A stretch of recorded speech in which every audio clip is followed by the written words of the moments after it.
Good morning मेरे प्यारे प्यारे बच्चों। चलिए आज हम लोग सॉल्व करते हैं CUET mock test 8th assignments के क्वेश्चंस। तो देखिए सबसे पहला क्वेश्चन क्या दिया हुआ है। पहला क्वेश्चन कहता है फ्रैंकल एंड शॉर्ट की डिफेक्ट्स। तो फ्रैंकल एंड शॉर्ट की डिफेक्ट ये आपका सॉलिड स्टेट का क्वेश्चन है, फर्स्ट चैप्टर का क्वेश्चन है, ठीक है। तो देखिए ये जो डिफेक्ट्स होते हैं ना, ये ऑलवेज पाया जाता है क्रिस्टल में। मतलब जो डिफेक्ट्स होते हैं बच्चा, जो डिफेक्ट्स होता है, ठीक है, ये जो डिफेक्ट्स होता है वो किस में पाया जाता है? Always found in crystalline solid. किस में मिलता है? ये क्रिस्टलाइन सॉलिड में मिलता है। क्रिस्टलाइन सॉलिड मतलब क्रिस्टलाइन सॉलिड को ही हम क्या बोलते हैं? क्रिस्टल बोलते हैं। इसी को हम क्या बोलते हैं? क्रिस्टल बोलते हैं, क्रिस्टल।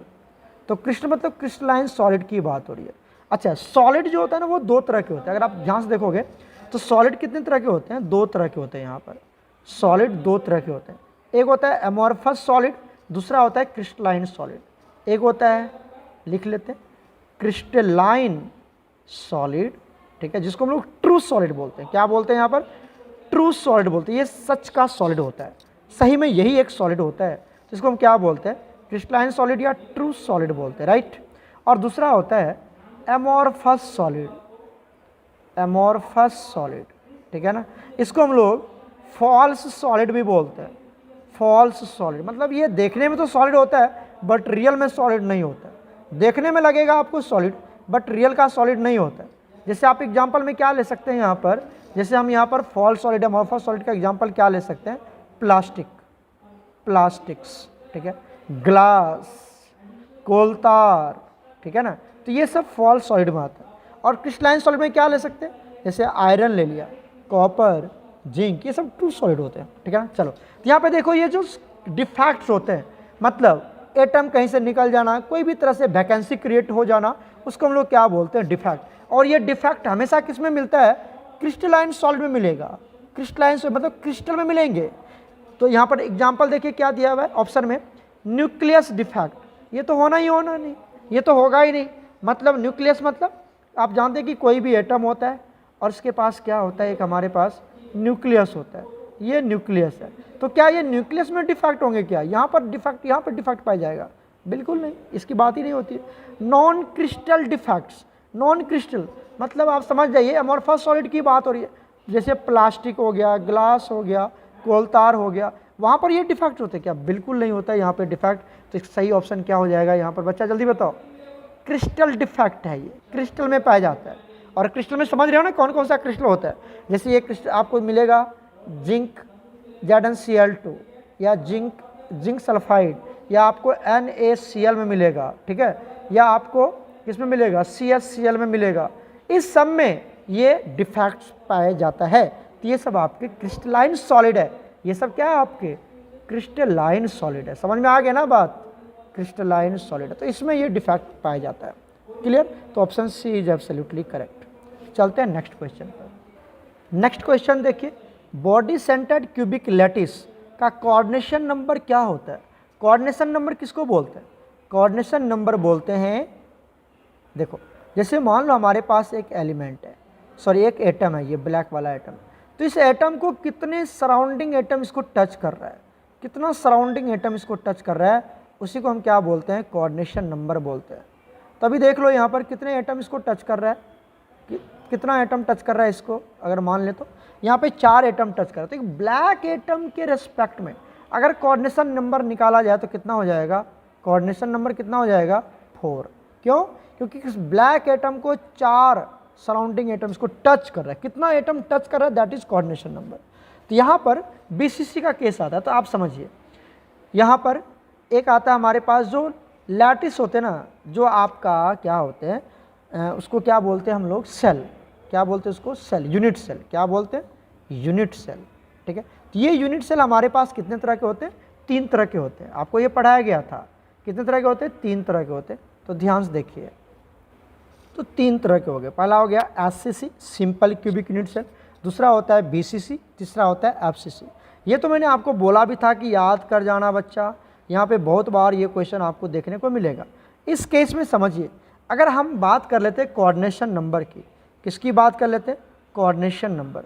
तो बीसीसी एफसीसी के केस में कोऑर्डिनेशन नंबर होता है 6, बीसीसी के केस में होता है 8 और एफसीसी के केस में होता है 12। ये कितना बार बोला गया होगा कि आप याद करें ना, यहाँ से क्वेश्चन डायरेक्ट पूछा जाता है। और दूसरा बात है, हमने एक बात और बताई थी यहाँ पर कि relation between A and R, ये भी आपको मैंने बोला था याद करने के लिए। तो चलिए वो भी लिख के मैं समझाता हूँ। तो देखिए relation between A and R क्या होता है। अगर मैं एससीसी की बात करूँ तो यहाँ पर होता है ए इक्वल टू आर। ए क्या है, एज लेंथ, और आर क्या है, रेडियस ऑफ एटम, ठीक है ना। तो ये A R equal to R. यहाँ पर ए इक्वल टू क्या होता है, बीसीसी है, तो 4r तो लिख ही देना, डिवाइडेड बाय, देखो b कैसे लिखते हैं, ऐसे लिखते हैं ना b, ठीक है। तो थोड़ा सा आप ऐसे दिमाग लगा सकते हैं, अंडर रूट तो आएगा ही, यहाँ पे √3 हो जाएगा, ठीक है। b मतलब b इस तरह से। और अगर मैं एफसीसी की बात करूँ तो a इक्वल टू 4r तो आएगा ही, यहाँ पर आ जाएगा √2। तो इस तरह से a और r के बीच में रिलेशन। चलिए इसका मैं आपको पैकिंग एफिशिएंसी बता देता हूँ, क्योंकि वो भी यहाँ से क्वेश्चन आ जाते हैं कि एफसीसी और बीसीसी इस सब के केस में पैकिंग एफिशिएंसी की वैल्यू क्या होगी। तो देखिए अगर मैं पैकिंग एफिशिएंसी की बात करूँ, मतलब कितना कंप्लीटली ये कम्पैक्ट होगा, कितना भरा हुआ रहेगा और कितना खाली होगा, तो पैकिंग एफिशिएंसी कितना हो जाएगा। अगर मैं एससीसी की बात करूँ तो ये होता है 52%। तो वैकेंट स्पेस कितना होगा, 100 में से माइनस कर देना, वो वैकेंट स्पेस एम्प्टी स्पेस हो जाएगा। जो आपका बीसीसी होता है इसकी पैकिंग एफिशिएंसी होती है 68%, मतलब इतना भरा हुआ होगा। तो कितना खाली होगा, 100 में से माइनस कर देना। और एफसीसी के केस में अगर चेक करें तो ये होता है 74%, तो कितना खाली होगा वो 100 में से माइनस कर देंगे, दैट इज पैकिंग एफिशिएंसी। तो ये तीनों टर्म आपको बिल्कुल याद कर जाना है, बिल्कुल याद कर जाना है। यहाँ से क्वेश्चन डायरेक्ट पूछ लिया जाता है, ठीक है। चलते हैं नेक्स्ट क्वेश्चन पर। अच्छा, तो यहाँ पर आपको कोऑर्डिनेशन नंबर पूछा गया था, तो यहाँ पर कोऑर्डिनेशन नंबर कितना हो जाएगा बीसीसी के केस में 8, ये तो पता चल गया। No we will move to second question. Next question देखिए, थर्ड वाला क्या कहता है, the close packing represent ABC order of. ABC order किसका ये फॉलो करता है, ये आपको यहाँ पर लिखना है। तो एबीसी ऑर्डर जो होता है बच्चा, वो किसका होता है यहाँ पर, एफसीसी क्लोज पैकिंग में। एफसीसी में क्या होता है, एबीसी, इस तरह से यहाँ पर अरेंजमेंट होते हैं, ठीक है। अब बात आती सर, अगर मैं चेक करूं बॉडी सेंटर्ड का, तो इसका क्या होता है, ए बी अरेंजमेंट होता है, ठीक है। उसके बाद अगर मैं बात करूं सिंपल क्यूबिक यूनिट सेल का, तो सिंपल क्यूबिक यूनिट सेल में क्या होता है, सिंपल होता है ए अरेंजमेंट होता है, याद करना ये सब। और नेक्स्ट आता है हमारे पास हेक्सागोनल क्यूबिक क्लोज पैकिंग में। तो हेक्सागोनल में क्या होता है बच्चा, यहाँ पर ए बी अरेंजमेंट होता है। तो इस तरह से याद रखिएगा। आपसे क्या पूछा गया, एबीसी, तो मतलब क्या हो जाएगा वहाँ पर, option B is absolutely correct, ठीक है। चलते हैं नेक्स्ट क्वेश्चन पर। नेक्स्ट क्वेश्चन देखिए, 0.6 gram of solute is dissolve in 0.1 litre of solvent which develops an osmotic pressure of, अच्छा इतना दिया हुआ है, the molecular mass of the substance निकालना। बहुत ईजी क्वेश्चन है। क्या क्या दिया हुआ है बताइए आपको, यहाँ पे क्या दिया हुआ है, ऑस्मोटिक प्रेशर, मतलब पाई का वैल्यू दिया हुआ है 1.23 एटीएम, राइट, ये दिया हुआ है। उसके बाद यहाँ पर आपको ये WA मास ऑफ सॉल्यूट लिखते जाना, गिवन मास ऑफ सॉल्यूट कितना दिया हुआ है 0.6 ग्राम, ओके। उसके बाद वॉल्यूम ऑफ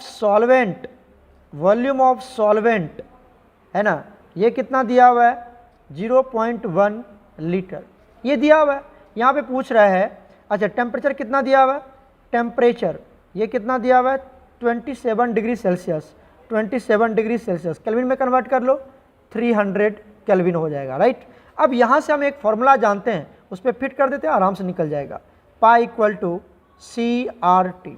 C क्या है यहाँ पर, C आपका कंसंट्रेशन है, तो क्या लिख सकते हैं इसको, N/V भी लिख सकते हैं। तो क्या बनेगा, पाई इक्वल टू N/V/RT, ठीक है। अब आप देखिए N को क्या लिख सकते हैं हम, N को क्या लिख सकते हैं, N को लिख सकते हैं W given mass upon molar mass, given mass upon molar mass, A मतलब सॉल्यूट, इंटू क्या बन जाएगा, V को बाहर निकाल लो 1/B into R into T, और यहाँ पे क्या बन जाएगा पाई, ठीक है। अब आ जाओ यहाँ से, पाई का वैल्यू कितना दिया हुआ है बताओ, 1.23 दिया हुआ है, is equal to given mass कितना दिया हुआ है 0.6, मोनो मास हमें निकालना है जिसको क्या मान लेते हैं x मान लेते हैं, ये निकालना है, इनटू 1 अपॉन वॉल्यूम कितना दिया हुआ है 0.1 लीटर, ये तो पता ही है आपको। r का वैल्यू कितना ले लेंगे 0.08 होता है ना 0.08 इनटू टेम्परेचर कितना ले लेंगे, टेम्परेचर तभी निकाला था केल्विन में 300। जब इसको सॉल्व करोगे तो यहाँ से x का वैल्यू निकल जाएगा और x की जो वैल्यू आएगी वो कितना आएगा 120 ग्राम पर मोल आ जाएगा। ठीक है, तो आप देख लीजिए ऑप्शन कौन सा सही हो जाएगा यहाँ पर 120। तो पाई सीधा फॉर्मूला बेस्ड क्वेश्चन था, बोर्ड बेस्ड क्वेश्चन है यहाँ पर। पाई इक्वल टू CRT कैसे निकाल रहे हैं आप, वीडियो पॉज करके आराम से बना लेना। तो option B is absolutely correct. Clear हो गया कैसे निकाले, यहाँ पर देख लो हमें क्या क्या दिया हुआ था, हमने लिख लिया, ये पाई दिया हुआ था, ये दिया हुआ, ये दिया हुआ, ये दिया हुआ। ठीक है, पाई इक्वल टू CRT हमने पढ़ा हुआ है ऑस्मोटिक प्रेशर में, कॉलिगेटिव प्रॉपर्टी में। C को चेंज कर लिया N अपॉन V, कंसंट्रेशन मतलब मोलरिटी, C क्या है यहाँ पर मोलरिटी है, मोलरिटी ऊपर क्या होता है N अपॉन V होता है, तो V। ठीक है, अब N को चेंज किया, N नंबर ऑफ मोल्स क्या होता है given mass upon molar mass. अब V बाहर निकाल लिया, अरे कितना ईजी था, पुट कर दिया x की वैल्यू निकल गया, इससे ईजी क्या मिलेगा। ठीक है, चलते हैं नेक्स्ट क्वेश्चन पर। नेक्स्ट क्वेश्चन देखिए, which one of the following produce maximum elevation in boiling point, maximum elevation in boiling point. देखिए अब यहाँ पर आपको क्या दिया हुआ है, सबसे पहला पॉइंट चेक कर लेते हैं। यहाँ पर क्या दिया हुआ आपको 0.1 मोलर ग्लूकोज।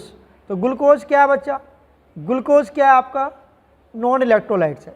तो जब आप इलेवेशन इन बॉइलिंग पॉइंट पता करेंगे ना बच्चा, तो आप क्या जानते हैं कि delta TB is equal to होता है I into KB into molality, यही होता है तो मतलब इलेवेशन इन बॉइलिंग पॉइंट किस पे डिपेंड करेगा, I पे। I क्या है, I क्या है तुम्हारा वेंट ऑफ फैक्टर, I क्या है बताओ, वेंट ऑफ फैक्टर है ना, वेंट ऑफ फैक्टर। तो जितनी ज़्यादा I, और I को कैसे लिख सकते हो आप, number of ions, number of ions है ये, नंबर ऑफ आयंस किस केस में, स्ट्रॉन्ग इलेक्ट्रोलाइट्स के केस में। जितना ज़्यादा आयंस बनेंगे उतना ज़्यादा I होगा, और जितना ज़्यादा I होगा उतनी ज़्यादा इलेवेशन इन बॉइलिंग पॉइंट होगी, डायरेक्टली प्रोपोर्शनल है, राइट। तो चलिए देखिए ग्लूकोज, अगर मैं ग्लूकोज की बात करूँ तो ये नॉन इलेक्ट्रोलाइट्स है, यहाँ पर ये टूटेगा नहीं तो I का वैल्यू 1 ही हो जाएगा। दूसरा है सुक्रोज, ये भी नहीं टूटेगा तो I का वैल्यू 1 हो जाएगा। क्लियर है। दूसरा है हमारे पास बेरियम क्लोराइड BaCl2, जब ये टूटेगा तो क्या बनाएगा Ba+2 माइनस बनाएगा। टोटल कितना आ गया, ये 1 और ये 2, कितना आ गया 3, तो I का वैल्यू कितना हो गया 3। क्लियर है। नेक्स्ट आता है हमारे पास मैग्नीशियम सल्फेट, तो मैग्नीशियम सल्फेट MgSO4 क्या बनाएगा Mg+2, साथ में क्या बनाएगा SO4-2, ये भी कितना आ गया 1, ये भी आ गया 1, मतलब I की वैल्यू कितनी हो गई 2। तो जितनी ज़्यादा I की वैल्यू उतनी ज़्यादा इलेवेशन इन बॉइलिंग पॉइंट। तो सबसे ज़्यादा I का वैल्यू किस में है, BaCl2 में, I का वैल्यू 3 है, तो ऑप्शन क्या हो जाएगा, option C is absolutely correct. Clear हो गया, क्लियर है। तो अभी इतना ही रहने देते हैं, उसके बाद जो हमारा 6 नंबर के क्वेश्चन आएंगे इसको हम लोग नेक्स्ट वीडियो में सॉल्व करेंगे। ओके बच्चा, गॉड ब्लेस यू ऑल।